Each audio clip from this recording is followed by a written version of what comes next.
Nifty IT index में हाल में काफी हलचल रही है, तो समझते हैं कि आखिर हो क्या रहा है और निवेशक क्या करें। पिछले 5 सालों में निफ्टी आईटी इंडेक्स ने करीब 11% का सालाना रिटर्न दिया है, जो काफी प्रभावशाली है। तो ये ग्रोथ आई कहाँ से? इसकी वजह थी डिजिटल डिमांड, क्लाउड माइग्रेशन और जोरदार आउटसोर्सिंग ट्रेंड्स। आज हम देखेंगे निफ्टी आईटी की 5 साल की कहानी, 2025 का रियलिटी चेक, एक इन्वेस्टमेंट फ्रेमवर्क और कुछ जरूरी रेड फ्लैग्स। तो आखिर ये निफ्टी आईटी इंडेक्स है क्या? ये भारत की टॉप आईटी कंपनियों का एक मार्केट कैप वेटेड इंडेक्स है। लेकिन 2025 आते आते कहानी बदल गई। तेज गिरावट और डिमांड में कमी ने मार्केट का पूरा मूड ही खराब कर दिया।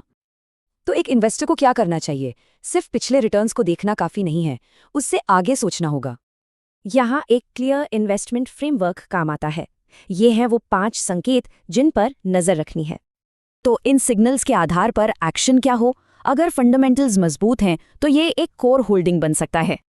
रिस्क मैनेजमेंट के कुछ सिंपल नियम बहुत जरूरी हैं, जैसे पूरे पोर्टफोलियो का 10-15% से ज्यादा इस सेक्टर में न डालें। एक मॉडरेट रिस्क इन्वेस्टर के लिए एक बैलेंस्ड पोर्टफोलियो में कोर स्टॉक्स, ग्रोथ स्टॉक्स और कुछ कैश हो सकता है। अब बात करते हैं कुछ ऐसे रेड फ्लैग्स की जिन्हें नजरअंदाज नहीं करना चाहिए। पहला है एम्प्लॉय एट्रिशन में अचानक उछाल।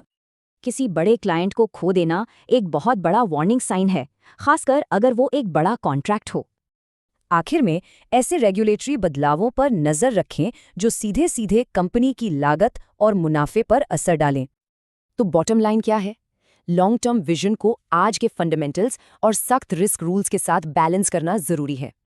तो आखिर में ये एक अहम सवाल है, क्या आईटी सेक्टर की मौजूदा गिरावट एक मौका है या एक स्ट्रक्चरल बदलाव जिससे बचना चाहिए?